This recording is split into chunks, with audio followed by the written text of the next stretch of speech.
Well, I think we'll get started. Hi, everyone. Hi, my name is Dustin Seo. I am a staff cellist here at Church of Our Saviour. I'm also the artistic director of Laós Chamber Music, which is a small chamber music series here hosted here at Church of Our Saviour. And I'm also part of a wonderful group called The Gathering, which is AAPI fellowship group within the Episcopal Diocese of Los Angeles. And just a quick kind of note about my intersection with this group is I met Sharon Crandall actually through some work that I did with Street Symphony several years back, and Sharon had invited me to do a little bit of discussions with The Gathering as a guest, and that was really this beautiful kind of door that opened to a deep relationship that I built with the Episcopalian Church, my own spirituality, as well as kind of my own artistry and my identity as an Asian American. And I just am so grateful for this space. It's been a place where I've been able to feel safe, feel welcomed, and feel kind of liberated to express who I am. Because I think in a lot of times, a lot of us Asian Americans don't feel Asian, and we also don't feel American. And this is something that has been a true blessing for me. So this discussion is in collaboration with Laós Chamber Music, and I have brought a panel of wonderful musicians that have gotten to collaborate with this week for the upcoming Laós concert that's happening tonight at 7 p.m. So after this discussion, please enjoy some delicious mochi and lemon bars and other snacks that another friend of ours is bringing, and stick around for the concert. But yeah, thank you all so much for being here. Great. So I'm going to go ahead and introduce everyone. This is Nicky Sohn. She is a composer in residence this week at Laós Chamber Music. This is Kelci Hahn, who's an incredible soprano singing with us. And Niall Taro Ferguson, who's also a cellist, composer, who's having his works performed tonight. So very immediately, I'd like to just ask everyone to share a little bit more about yourself, share a little bit about like your background, your kind of identity as an Asian American, and I'll go first. So just to like set the stage, I know that's a really broad question. My name is Dustin. I grew up here in America. I was born in Orlando, Florida, but moved to Korea for a couple of years and spent my formative years in Korea. Came back to the States and moved to LA, and I've lived here since I was 5 years old. And I think my identity as an Asian American is maybe something that like you would consider very like stereotypical. I had like first generation immigrant parents who kept a very traditional Korean kind of immigrant culture at home, but my entire identity was kind of built outside of home, right? I grew up going to school here in America. So my identity has been always a little bit of both, where in some ways culturally I feel very Korean because I grew up in a Korean household, but I don't speak the language quite well. I don't necessarily involve myself with other Korean American communities. And like all in all, I am an American, but in my intersection with the arts, I met a lot of other Asian Americans, a lot of other Koreans, but have never been able to express myself either as an American or a Korean. So that's a little bit about me. Nikki, you want to share a little bit?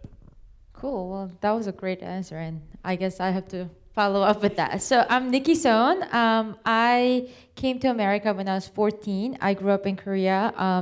I graduated high school really early. I was homeschooled for a little bit, and I graduated from high school when I was 14, and that's when I moved here for my music education. My family first moved to Connecticut, and I lived in New York for 9 years. I lived in LA for about 2 years, and I've been spending a couple years in Houston now. This is my 4th year there, and it's really great to be back in LA for this wonderful series. So I guess I'm not actually American. I'm still Korean, and I think it's been an interesting journey for me because when I go back to Korea, they can tell that I don't sound Korean. But also, I'm not American. I'm still a Korean person here. So being in America, I've spent most of my time studying at music schools. So all my music education and all my connections have been through American institutions. So I guess that's pretty much like how I have been living and working in America. And music has been a really important aspect of my expression. It's been something that I could find connection to my home and also a new home, America. And especially since the pandemic, I've been trying to study and learn more about my roots and music that I come from. And so I've been doing a lot of merging of Korean folk music and the Western classical music that I've been educated in, and I'm trying to find a nice balance between those. Yeah. Hello, my name is Kelci Hahn. All right, okay, let me figure out what I'm gonna say. So I'm a half Korean. My father was German, my mother is Korean. I'm first generation here, and I think as a first generation Korean American, we so often want to press away the Korean identity and assimilate to what feels easier when you're in school, white lunches, things like that, and not having Korean food and trying to be more palatable. And that was something that I leaned into for most of my life and into my career. And it took me a long time as a vocalist. I'm a soprano, and if you all stay for the concert, which I hope you will, you'll get to hear me. But one of the things that I really struggled with as a vocalist was finding my own voice and knowing what that's supposed to sound like. And when you are supposed to fit into these molds, especially in kind of Western classical music, you just lose a sense of your own personal identity. And it took me a really long time to just be okay with my voice, be okay with my natural instrument. And one of the things, so now I'm a session singer primarily, which means I work in the film and TV industry on singing and soundtracks and things like that. And that sort of versatility I really love, because I spent so much of my life not having a true voice and trying to fit into whatever environment I was singing in, which really led itself nicely into session singing because it's such a versatile industry. But I lost my own self in all of that. And so a few years ago, I really started to lean into my Korean heritage. I've always loved Korean food. I've always loved my family, but I never really wanted to be Korean. I just wanted to fit in. And now I realize that I am a whole person and I can be exactly who I am. And I'm very proud of my Korean heritage, and I'm learning more and more about my family, I'm learning more about the language, trying to find more of my own true sound that is not rooted in the Western classical traditions, but really in my heart and my soul and the uniqueness of my upbringing.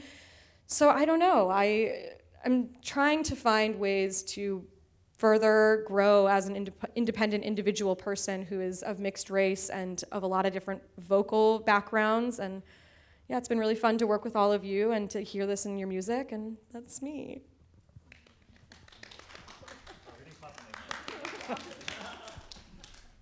Hi, my name is Niall. I am the sole non-Korean on this board today. I am proudly representing the Japanese-American faction of Laos, and not unlike, God, this thing is really loud. Not unlike what Kelci was saying, so I'm part Japanese, my mom is Japanese, my dad was American.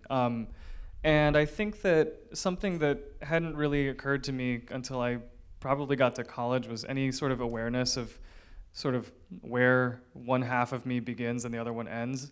I think that it's a pretty hefty can of worms to open when you start to explore, what your relationship is to an identity that has been sort of largely unexamined your whole life. I never thought of myself as being part Japanese or part white, really. It took a long time for me to even start to self-identify as being Asian American. And that was not for any reason other than that I just didn't really think about it until I was confronted with the question of, well, what kind of Asian are you? Why is there seaweed on your food and stuff? So I have had my fair share of stereotypical, Asian American lunchbox moments. But they didn't really stir anything up in me until I got a lot older. And I've been very lucky in my early career to have had a few opportunities to work with groups that have with artistic ensembles that have been geared at focusing on what it means to be Asian American, specifically Japanese American. So it's definitely an ongoing thing. I don't really know if there's an answer for anyone. I think one of the things that has been impressed upon me more and more over time is this concept of, in Japanese, like a Nikkei person is basically somebody who is in some form or the other of Japanese descent. And just it's sort of a very big umbrella term that sort of lets you just sort of exist how you are without sort of, there's so many different types of Asian American identity depending on when your family moved over here, what kind of people you're around, whether you're mixed race or not. And the whole term has to do with just if it's no matter how far away you have gone away from that Japanese American identity, there's still a tether. You're always connected to that in some way. And I think that that's something that has been really important for me to sort of internalize, is that regardless of how complex or even pained your relationship to your identity is, you still belong in it, no matter how it's defined. So I think that's something that I'm still sort of figuring out one way or the other. But it's a very cool thing to get to do through music, and it's been nice to be able to share that experience with all three of you, actually. Yeah. So you all touched upon this, and now we're kind of getting into the meat of the hard questions. But I maybe I'm projecting, but growing up, I think a lot of us might have had the experience of, like, maybe tiger moms forcing us to practice a lot, and like there is a stereotype of like, oh, Asians are like all are in orchestra, all are in band, and we're like, our moms make us practice 3 hours a day because we have to be a virtuoso or whatever. As I've grown older, something that I've been unpacking a little bit for myself is my relationship with being a classical musician. And very distinctly, the fact that my mom was incredibly enthusiastic about, and bless her heart, like I'm so grateful, but incredibly enthusiastic that I got good at the cello, that I went to Saturdays orchestra, that I went to a music conservatory for Western classical canon music. And now coming on the other side, I've realized I never had the chance to like actually learn anything about traditional Korean music. I've never had a chance to actually learn anything about traditional Korean art. I feel like a poser now sometimes when I'm like, oh, I want to learn how to play the like Changu or like the Kaogum. Like I want to learn these instruments, but I don't feel like it's in my place as like not a Korean because I play cello. And something that has really kind of struck me, and again, I might be projecting, but like maybe my experience growing up as a second generation child of an immigrant parents, maybe like me learning the cello was some way of me assimilating to Western culture, of being successful, of being like an artistic product of like assimilation and being like American. And so my question is to you, how does your relationship with your identity as a classical musician intersect with your identity as an Asian American? And you can maybe, again, I don't know, maybe I'm asking a question that's only my problem, but like if you have anything to share, and like I know that this is like a kind of a hard question, so please share as much as you would like. Yeah. So I actually had a very different experience than Dustin. My parents were not totally happy about me becoming a musician. I always wanted to do music. I started music really, really young too. And when I was young, I always wanted to be a singer, just like you. And then I played piano for a long time, and then I became a composer. But my dad's a lawyer, and my parents are like very traditional, like Korean parents, that they thought that I should become a lawyer or a doctor, something that would guarantee a comfortable living for me. But then, because my parents didn't really know artistic jobs or like what it meant to be a musician, they still worry about me and what's gonna happen to me. And Yeah, it's kind of funny. Like, I was talking to them not long ago, and I told my parents that one of my best friends got a job at a university as a professor, and I'm trying to pursue this composing career as a freelancer for a few years to see where it takes me, and I want to like really take this chance to like figure out my own form of expression in music and my place in music world. But my parents are always like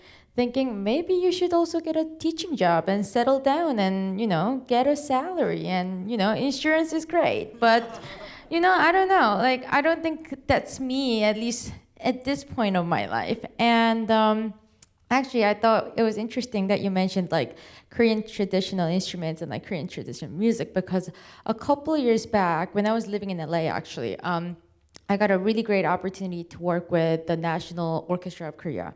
And this was an orchestra only consisting of Korean traditional instruments. And I had seen a lot of them at the museums, but I had no idea what these instruments actually sounded like, because I was trained mostly in America, and I know what violin and oboe sounds like, but I didn't know what gayagum or like haegum really sounded like. So it was a really challenging project, because I had to learn what all these instruments sounded like through YouTube.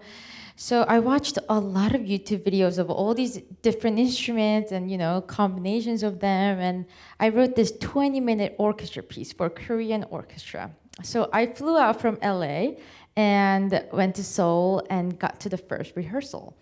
I find out one of these instruments was supposed to be played outdoors. It was for like ceremonies, like funerals and weddings and whatnot, but now it's in the orchestra hall, and it was the loudest thing I had ever heard. When I was watching this YouTube video, I thought it was sort of like a combination between oboe and trumpet, but it was trumpet in the volume of like a fire truck. And so we had the whole rehearsal. I was crushed. I was like, this is not what I imagined. This is just not it. So I went up to the performer, the player, and it was a taepyeongso. And so I went up to the taepyeongso player, and I was like, hey, can we maybe like edit the part a little bit? I think it's a little too loud. Can we take out some parts? But she thought that it was like a concerto. It was like her moment to shine, because I wrote so many notes for her. It was loud. She was loving it. She was like, I don't think so. I think this is great.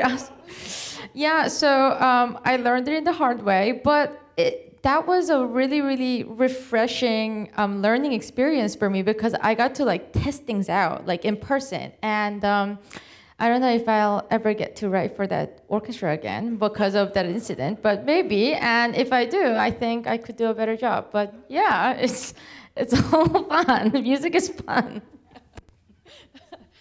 All right, so I'm trying to think about your question. Yeah, I don't like using the word tiger mom, because I do think it's a stereotype, but that is definitely how I was raised. And and my dad leaned right into it too, all about those standards. So I went to UCLA on a full ride for neuroscience, and that was what I was gonna do. I was gonna be a doctor. I was gonna be a surgeon, and then a couple years into UCLA, I've always had music in my heart, and then I decided that was really what I wanted to do career-wise, and so I went into education, working in brains in a different way. But I think that this, I don't want to say rigidity that comes from kind of this expectation of excellence that is instilled at a very, very young age, it crippled me as a singer for a very long time, because it's so much about perfection. And and as the mathematician in me, like everything has to just be perfect all of the time. And that's really not the point of music. Perfection, it's secondary. I mean, if you're perfect, that's not real. Really, music is about telling stories and communicating authenticity and being vulnerable and sharing all of the things that you can't in other ways. And I do think that so much of what I had put into structure and had to be absolutely right and get, I never got a B ever. So, so I just, for me, making mistakes was never an option, and it was a sign of weakness. It was a sign of failing my mother, failing my parents' expectations, which is a hard way to live because, getting an A- is definitely not failing your family, but I always felt that way. And so as a singer, like even today, we were rehearsing, I was like, oh God, I just don't sound good. And I have to let that go because that's not what it's about. Perfection, it's not about perfection. It's about being outside of that judgment, outside of that criticism, outside of all of that. And I do think a lot of that is somewhat this stereotype of being Asian, that you just, and everybody always talks about how Asians are so smart, they're always this, they're doctors, blah, blah, blah, blah. And so you get stuck in this mentality of needing to outperform everyone all the time. Otherwise, you're not a good Asian. And it's a really weird way to have a standard for yourself that nobody else holds for you your whole life. But yeah, I've really tried to break a lot of those things because perfection is not art, really. And yeah, I think a lot of that is rooted in how we're raised in the traditionalism of what your expectations are. And I think as artists, I think we try to break that so much, but we're still excellent, and that still is such a focus of what we're doing. But yeah, I hope that I've learned more now as I've gotten older that really just being my authentic self and communicating all those things, and I can still be excellent, and I can still do all of that and still please my parents. So yeah, I guess that's kind of my take on that. Thanks, Kelci. Okay, well, I guess I'll just say a little bit about me as a young person. In addition to being vaguely mixed race, when I was a kid, I was sort of generically smart in a way that Kelci is sort of describing. I just did well at everything, but I had no particular motivations or a focus, and I noticed something happened around the time that I discovered cello. So I started playing cello when I was 10. For no particular reason. But when I did start, I noticed that I had sort of won a new spot with my Caucasian family as the new favorite Ferguson kid, because I had this cool thing, and I recognized too that as I started middle school, that was kind of the first time I had a community and a lot of friends around me. I think that had a lot to do with the fact that now I could latch on to an identity, and I think that identity is a very important thing for people of all walks of life. I think we all crave a sense of belonging. I think when you are conspicuously Asian American or, not necessarily looking like everybody else, there's a real yearning to find a way to just tuck in somewhere and find a place that makes sense for you to occupy. I think a lot of Asian Americans have found that in classical music. Most of the performers of Laós, we're not here by accident. We too crave connection with people who are like us, and I think that's a really important thing. I think that on the flip side, like Dustin was saying and like Nicky was saying, there does start to become this thing, this paradox that I think is so interesting, where it's we play these instruments that are from Europe a very long time ago, and we feel very comfortable taking on whatever identity comes with learning that instrument, but something feels very foreign, or maybe even, dare I say, exotic about taking on the challenge of learning an instrument that's from our Asian background. And I think that's probably a pretty universal feeling when it comes to Asian Americans who are a certain amount removed from that side of their identity. And it's interesting because so many of us, when we're at home, there are super self-evident relics of our Asianness all around us, the way our parents talk to us, the language they speak to us, the kinds of food we eat and things like that. And yet there are some things that feel completely inaccessible to us. I did not grow up speaking Japanese. In fact, I was more or less forbidden from learning Japanese until high school. My mom was very interested in having an American family. And yet, so when I started to have opportunities to explore my own Asian identity, I felt very eggshelly entering Asian American spaces, just because I didn't really know if I belonged there, if I had a voice that belonged there. And that's, I think that's a really complicated thing to address, is why do those things why do we feel so uncomfortable doing something that we have a being involved with something we have a relationship with? I I can't really speak on that. It's just a question that's been sort of on my mind a lot lately. Is like, why does it feel so normal to like, nobody thinks it's weird or exotic to play the violin, you know, but when you pick up a kayagum or something, like all of a sudden it's like, what is this thing? It's so foreign. Yeah, I don't know. I want to shift the conversation a little bit to our own personal artistry. Maybe a question first for Nicky and Niall. As composers, how have you been informed by your Asian American identity? And if applicable, how does that reflect in the music that we're going to hear today? And if not applicable, can you just share a little bit more about your music that we're going to hear later tonight?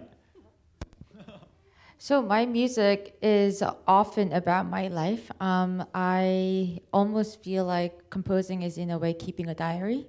So it reflects what I do every day, the friends and people that are around me, events that happen to me, and places that I go and whatnot. So I have two pieces being performed tonight. The first one being a song that Kelci's going to be singing.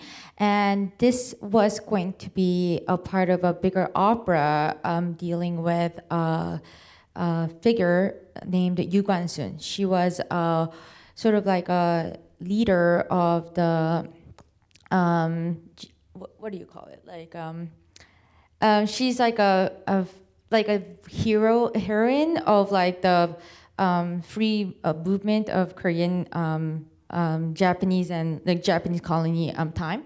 And so this is a lullaby that her dad was going to sing for her before he goes into war.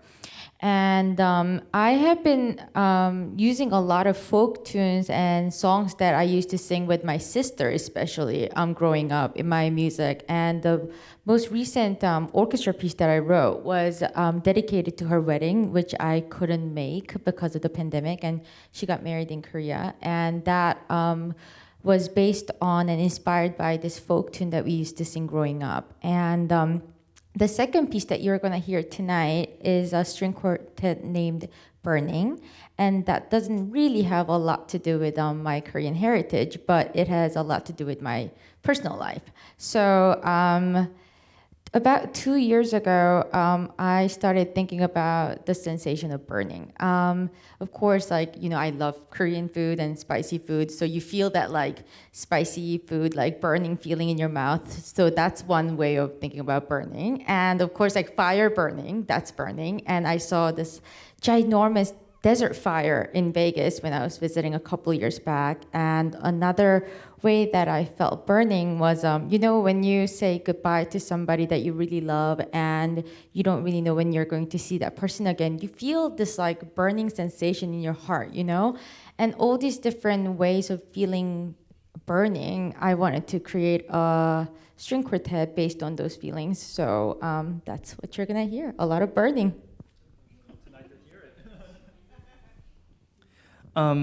Okay, so, well, this is a hard question to answer in a broader sense, just because I think when you write music, whether or not it sort of like reads as being conspicuously informed by some Asian identity is not always super clear.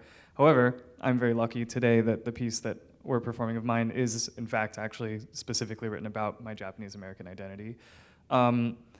I would say, in general, well, I will tell you an anecdote. A couple of days ago, I was giving a lecture at middle school for a program that I was part of when I was a very, very young person. And I was showing some of the young kids a lot of my music just to do a little show and tell. And one of them in the middle of it blurted out, "How come all your music sounds like video game music?" And I was like, I don't know, but my feeling about that was like, okay, well, there maybe is something. But I think that the piece that we're doing tonight is actually a piece that I wrote as a commission by the Nikkei Music Reclamation Project, which is a arts organization in Little Tokyo. And the prompt for the project, which we were given just before the start of the pandemic, was just write a piece exploring your identity, just in any way. Super open-ended, terrible, horrifying prompt, because you're like, well, how am I supposed to do that? It's so vulnerable. There's no parameters. And I think that kind of there was three composers on the panel, and that got us all thinking like, well, what does that even mean, you know? So all of our pieces manifested in very different ways. My piece is called Mikan no Omoide, which means incomplete memory. And it's sort of about the process of looking back at experiences you had when you were younger and sort of recontextualizing them. So it's like you have all these things that happen, you store them as events in your head, but you don't really think about what they mean until you're older, and you can look back and say like, well, this happened because this, or I feel this way about this thing, or these things were formative because of whatever. And so yeah, the piece is, there's a long program note about it in the program, so I won't tell you everything, but it's basically each movement of the piece is connected to a location in Little Tokyo and also to a certain time of year. And the reason why I chose to write a piece about Little Tokyo is, for me, it's sort of where my exploration of my Asian American identity began, because the only thing Japanese that I've done my entire life is every New Year's, my mom would drag us out at 9 in the morning to go to the Koyo-san temple downtown to do our New Year's blessings, and it was non-negotiable. I've gone 29 times. And that was the thing for me that I hated as a kid, but as I got older, it became very important to me, and I started to wonder, why is it important to me? And so that was sort of where that question first surfaced.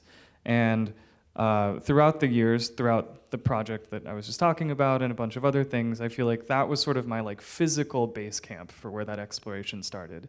And so I kind of wrote a piece dedicating each movement to a building or location where I kind of had one of those like epiphanies about who I am, and the spaces that let me think about what that identity means to me. So now it's for us to, Kelci, I want to ask a little bit about how our Asian American identity affects us as performers. And I will just preface by, I would like to answer my question myself too. And Niall alluded to it earlier. Laós Chamber music is not explicitly an Asian American group. A lot of us are Asian American, and a big part of that is because, as we kind of alluded to, a lot of Asian Americans and find ourselves in classical music, and you know, like especially as younger professional musicians in town, there is a large group of us, and you know, Laós is literally just me bringing my friends to play, and we're playing Western canonical music, and yet like I put together an ensemble together, not thinking anything, and I'm like, oh wait, we're all Asian, and I want to say that I think to me, classical music has really been my place to like celebrate my very nuanced identity. This question I asked earlier when I asked about like, oh, how has classical music affected your like identity as Asian American, and I mentioned that perhaps this was a place where I felt assimilation in action. That growing up, I was pulled away from my Asian American communities because I had to go to orchestra rehearsal. I went to a Korean American church, and the reason I stopped going to a Korean American church is that Colburn had their youth orchestra rehearsals on Sundays. I was like, I wish when I was younger I had the chance to learn more about like my Korean identity, go to Korean school or whatnot, but it was always sometimes the cello that took me away from those things. And now, coming full circle and like now being a professional cellist and being a professional musician in town, in a way, like getting to perform with other colleagues that are like me, that have had a very similar experience, is kind of my way of celebrating that Asian American identity. Yes, the cello is something that maybe like objectively took away from my Koreanness.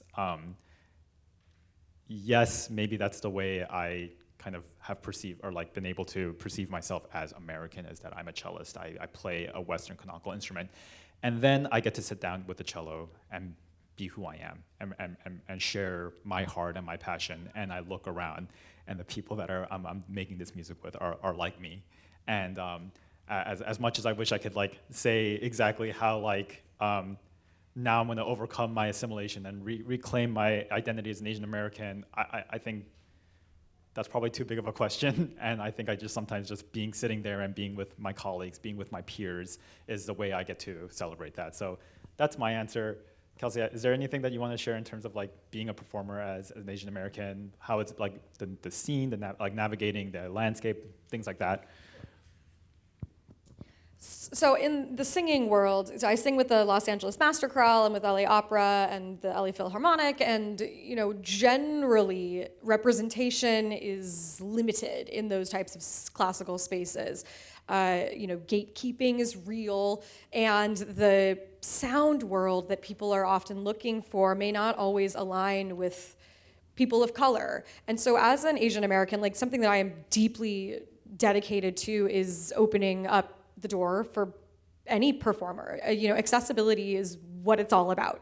And I think now we're starting to see a push for more diversity in film and TV, more diversity on the stages, because really talent exists everywhere, but having access to it and having the ability to be in the room or be, I think as an Asian person, I have always felt like it's hard to ruffle feathers, it's hard to stand out, it's hard to make your presence known or to take up space. Aside from just being excellent, that's how you get recognized, not by being the loudest person in the room or being the most whatever it is. But now I do feel like there is starting to be a recognition of people actually belonging in these spaces, being good enough to be in these spaces, not needing to prove themselves constantly to be in those spaces.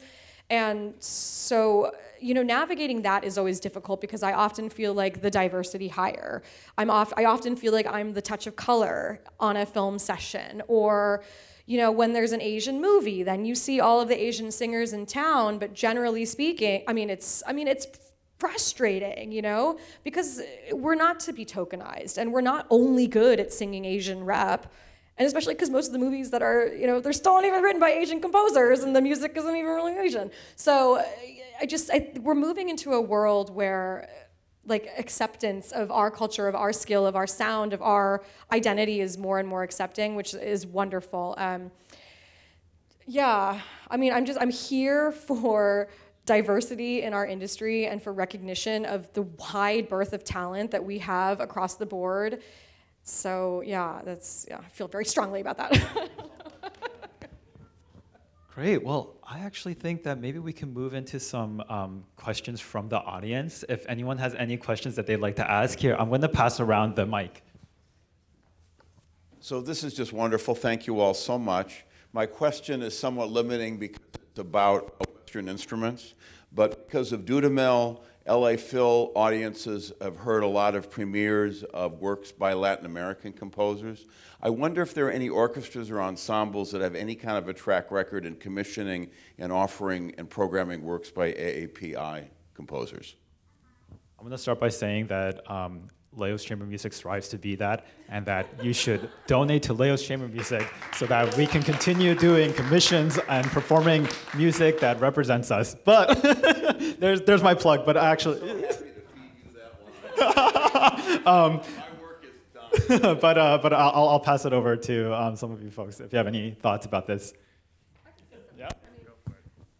Yes, there are certainly some organizations and some directors that have a mission to bring diversity into their organizations. So Dudamel has commissioned Tandun pieces, and the Master Chorale has commissioned pieces as well from Asian composers. It happens, but it's often marketed as like a, look at our Asian celebration, and then we move on to Haydn or whatever. It's just that these flares of, look at our people of color, look how great they are. And then we move back to the Western classical traditions because it's really where it is, And so I think it's important that it's the work that's being done. It's really important that it's happening, but it needs to become more than just a tokenization of it and just these flares of moments of representation. It needs to all programming should be inclusive. Any program can have any number of different gender identities, different backgrounds.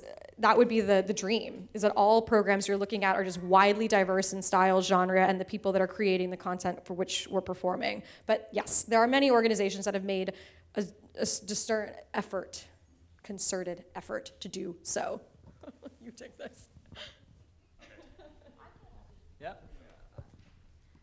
So I've been a part of Gabriel Elena Frank Creative Academy of Music, and Gabriel Elena Frank is a composer. She's been working with Philadelphia Orchestra, New York Phil, all these like great orchestras, and she's been having these commissioning projects where she connects young composers to orchestras that are interested in broadening the orchestral rep. And I am working with the Annapolis Symphony right now to develop a 20-minute orchestra piece, also tackling on the climate crisis that we are facing right now. So there are definitely composers who are a bit older generation than me who are trying to make a difference, because when they were going to school in the 80s and 70s, they really felt the difficulties of them being different. And even when I was at Juilliard about now like 7-8 years ago, I was pretty much the only girl in the room. In my year, there were 7 composers, and I was the only girl in my year. And also in the entire composition department, there were only 3 female composers. So every time one of us would speak, everyone would turn and be like, "Oh, the girl's talking," you know? And so even until like recently, I would get comments like, "Oh, she got that opportunity because she's Korean. She got that opportunity because she's a girl." But I feel like it's also about attitudes that us artists have to, we have to really acknowledge that like, there is differences, of course, but also we have to celebrate that, and we have to not be like, oh, like that person's very different, that's why that person's only getting that. So yeah, I think it's like a balanced thing between organizations and also us and also audiences too, yeah. Any other questions for the audience?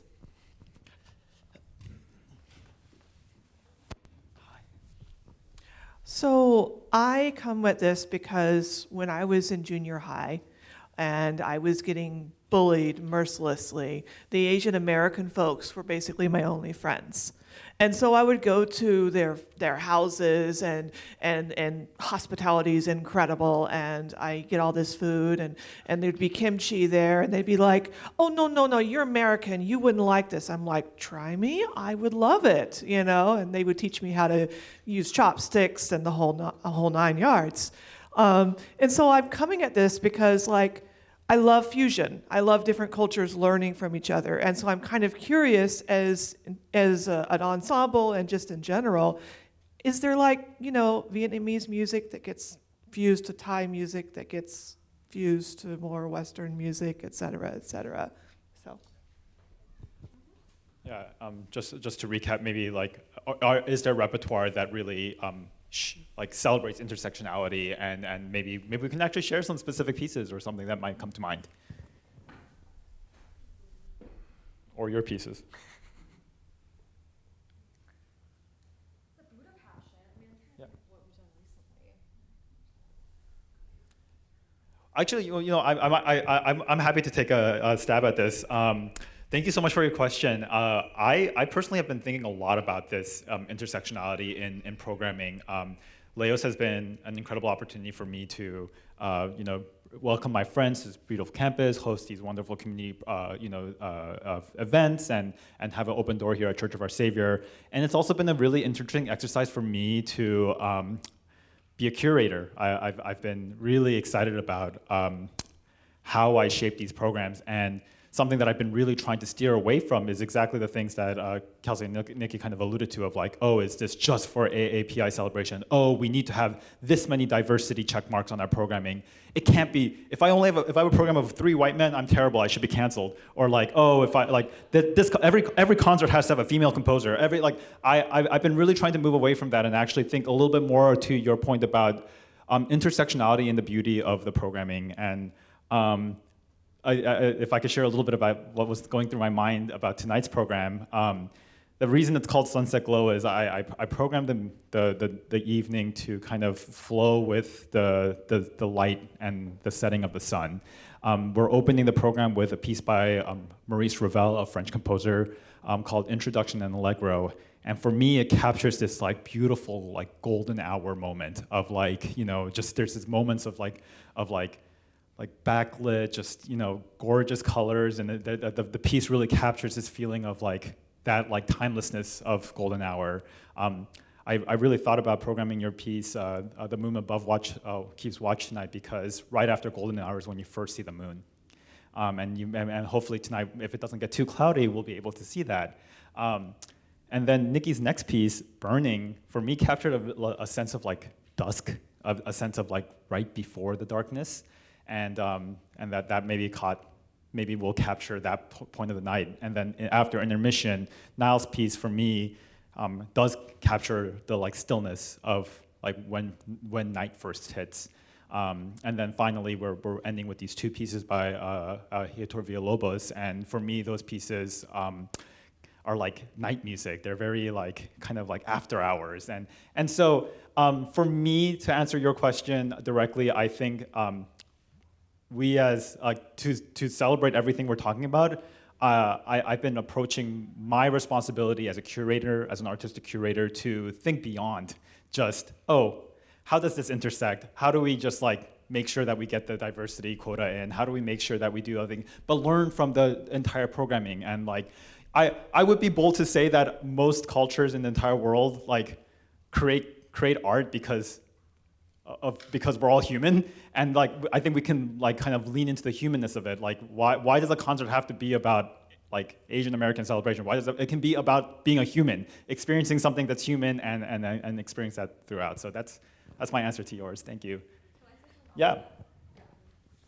I think also just about the intersectionality within the music, and what Nicky was saying, when you're in a classical institution, we're not often given access to traditional instruments or other sorts of instrumentation, and like the tuning of other instruments is very different, and how you meld all of that together is actually quite beautiful and also very challenging, and it takes practice and accessibility to learning those instruments and how they sound. And she has a beautiful harp part in one of her pieces, and when I watch Anya is her name, right? Anya play, it's absolutely amazing, but you have to learn a lot about how to play the harp, like how to actually write for harp, because you can't just put any notes on the page. You have to understand the instrument in order to write for it beautifully, and that goes for every type of instrument and across cultures as well. So when you have these pieces that are fusing different cultures, you have to be really aware of the traditional instrumentation and how the tuning of that sounds, because it is very different than Western music.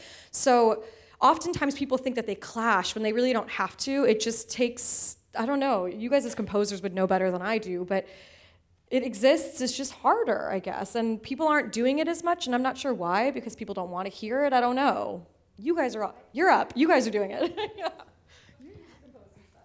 So I think, in a way, composing is like showcasing every music that I love in my own voice. And of course, I am writing in this Western classical medium, but I listen to a lot of jazz. I grew up listening to a lot of K-pop, and I love K-pop. and I also have a really big passion for French music. Ravel's one of my favorite composers. So within my music, you'll hear a lot of different influences that I've been like in love with. You'll definitely hear harmonies of Ravel, but also Bill Evans. I love Bill Evans's harmony, and especially in the piano part, you'll hear some of his ways of voicing chords and thinking about harmony. And also, I think me being a Korean speaker, I think the way that I think about language is very much influenced by me speaking Korean too. And so, yeah, I think it's like you'll hear all sorts of different influences within my work. Yeah. I think we had a question from here. Yeah, Edward. As musicians and composers, who inspires you creatively and why? I mean, you started to answer this question, but I'm just wondering if you have other creative, inspiring folks who have really motivated you. My inspiration is these people here. Like, just who are my influences? I mean, I love I love Ravel. I love a lot of classical composers. I'm a big Beatles fan. I love a lot of 80s American and Japanese pop music, and I know that material finds its way into my music all the time. Big Joe Hisaishi fan. Everyone here knows that. Yeah, I don't know. Just anything. And that's I think, I mean, you know, to kind of circle a little bit back to the last question and try to loop it in with yours, you know, I think intersectionality is a interesting thing in music, and the often approached and accomplished in sort of this like funny ham-fisted way of like, well, you did something conspicuously from one thing and did something conspicuously from another thing, and now we have this idea of, well, now you've successfully accomplished an intersection. Well, that's great, but you know, it's sort of that sort of superficial accomplishment of the illusion of intersectionality, I think doesn't really speak the same way that the depth of what Nicky was just describing, where it's like, well, you know, she's not just a combination of like Korean and American culture. It's all these other things within that sort of manifesting in her music in a way that is uniquely her own. And so, you know, when I think about all those things, your question, which is a very good one and one that I like to be asked, you know, when you think about how all those things kind of coalesce and form this holistic you as a composer or an artist, it's interesting to kind of pick that apart. And, you know, I think that's the kind of journey as a composer that it's not commission winning because it's not sexy or flashy to be like, well, this is all the stuff that I just like. You know, oftentimes we're chosen to do things because like we're clearly from one thing and we have some experience in another thing, and everyone likes to see that intersection happen. But you know, the real beauty in it, of course, is looking back at your own music and hopefully other people looking at it and listening to it too, and seeing, oh, that's all of those things represented in one way or the other. You know, it's just a mosaic of your emotional and you know, the makeup of your identity. So I think I like that question a lot. I wish more people would ask it when they have the opportunity to, because you know, we spend a lot of time talking to, when you're going to a panel with somebody who's more famous than we are, that question is rarely asked. What are you listening to? What do you like? You know, I think that's really cool. That's a fun question. So thank you. I'll just say, as a singer, I like it all. I like listening to everything I possibly can. I think absorbing all of the different styles, all the different genres, all the different timbres, all of it just makes me a more well-rounded human and singer. But because I also like, as a vocalist, to be able to emulate a wide variety of genres and styles and to be as versatile as possible. And to do that, you need to immerse yourself into as many different types of music as possible. So I like a lot of stuff, and I'm always listening to something new, and I'm always trying to find heart and soul and all the different things that I'm coming across. But as composers, it's different.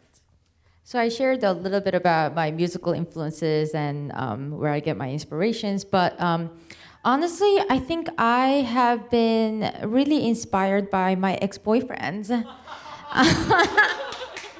I hate to admit, but yeah, it's true. And recently, I've also been thinking a lot about the climate crisis and environmental problems. So that's been in my music a lot. But yeah, childhood trauma and ex-boyfriends. Trauma. Yeah, you know, sometimes the best music happens when you're not in a good place. I have to pull back into like previous breakups because my relationship is going so well. And when I'm like trying to be like sad and like mopey, I have to be like, okay, if I think about myself right now, I'm like a little too happy to be playing this music. Any last questions before we maybe wrap up? Yeah. Well, I just want to know if you guys have anybody that's inspiring, you have inspired, and are you teaching? sorry, could you, what question was one more time? Are you teaching? Oh, are you teaching? Yeah. Yes, I'm in education. I was a high school choir teacher for 6 years here in LA at Hamilton High School in Culver City. It's an arts magnet, and so I was a choral teacher. I had about 2,500 students over that time. I have talked to a handful of my students recently, and 3 of my former high school students are singing with me in the master chorale now, which makes me feel so old. But hey, that's a good thing, right? I don't know if I can say I inspired anybody, but I think education is so fundamental, and that's where we start teaching students of all backgrounds, of all identities, that's where they can excel and belong. It comes from that very fundamental age of having someone believe in you and champion everything you want at that stage. So I feel very strongly about being an advocate in the educational system. So I still work, I don't work as a full-time teacher anymore, but I still work as a teaching artist with LA Opera, LA Phil, and the LA Master Chorale in various different programs, because I do think that building the future of diversity in our industry comes from being a champion of young students at that age. So I feel, yes, education. Anybody else? I mean, I hope I've inspired at least one person. I do. Thank you, Pastor Jeff. Okay, so yeah, I mean, I've been very lucky. I mean, I will say that one thing that I do like doing the most. This is sort of the project that I'm always engaged in that's sort of nearest to my heart. Is I write a lot of music for education, like for high school, middle school, string students specifically most of the time, and that relationship is indescribably special, I think, to have with somebody, where it's 1-to-1, or rather, I guess it's 1-to-30 or whatever, but getting to actually work with young people, one of the things I like to do with them a lot of the time is ask them what they're thinking about and what do they care about, what do they want their music to be about, and show them how you can infuse these non-abstract concepts into the abstract medium of music and sort of still have some of that identifiably in there. I think that's really, really important and special. I know that when the children that I work with tell me they like something that I've written for them, or they ask me questions, or if they tell me they don't like it and they have a good reason why, these are all things that are very, very special. But yeah, I think that a couple of times I've had students come up to me and say, something that you've played for me made me want to compose. And what more could you ask for? I mean, that's why we're all here. It took a couple of a smattering of different performances probably, or pieces we heard, that really sort of sealed the deal. If any of us can be that for anyone, and not just kids, adults too, if you walk away from this concert feeling like maybe it's time to try the viola, that's good too. We want that. So I have been teaching a lot, especially the recent years. Right now I have a private studio of 16 young composers, and we meet weekly and we talk about music and life. It's a lot about life when we are doing composition lessons. And the past 3 years I've been teaching theory for non-majors and composition for non-majors classes at Rice University. And that's actually been really, really interesting for me, because I started music so young that I don't actually remember learning how to read music or the basics of music. So I had to relearn and understand how I could teach these basic things about music to people that had no background in music before. So we start from how to read music, but then after a semester, they all end up writing a short piano piece, or like piano plus violin or whatnot. So that's been a very exciting journey for me to see as well. So yeah, teaching is great. Thank you, everyone. Well, I think we're, Dustin, you didn't say it, so I just want to say, Dustin has been staff cellist now for 3 years. And Dustin has inspired an entire congregation, and more so. You didn't say it, so I just want to make sure someone says how much, Dustin started playing with us during the pandemic when we needed to play outside and we couldn't have an organ outside. And so Dustin started playing outside, and then an entire congregation fell in love with Dustin. And I have a 6-year-old behind me, an 8-year-old who just turned 8, who is here on her birthday because she wanted to hear Dustin. And I just want to say, you didn't say it, so I just want to say, Dustin, you've inspired a whole congregation. Oh, thank you. Well, I've been inspired by so many people here at this church. I've been inspired by the musicians I get to work with. I've been inspired by everyone who has come to support me. I see people that I've been I don't know, Philip. I just see you and my heart's full because you've been someone who's inspired me forever. But yeah, I think we are at a time. The gathering has prepared a wonderful reception for everyone. I believe that my dear friends Sharon over there, and Joyce and Patrick and Joshua, I know that you made lemon bars.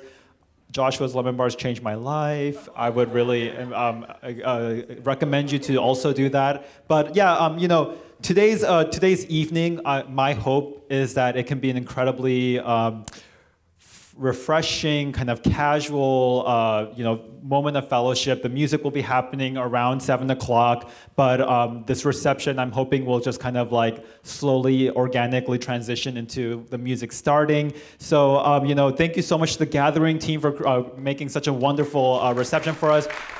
Please go enjoy some delicious food, some drinks, and I hope to see you all here at 7 o'clock, probably 7:10, because all these concerts start really late, but ideally 7 o'clock. Okay, thank you.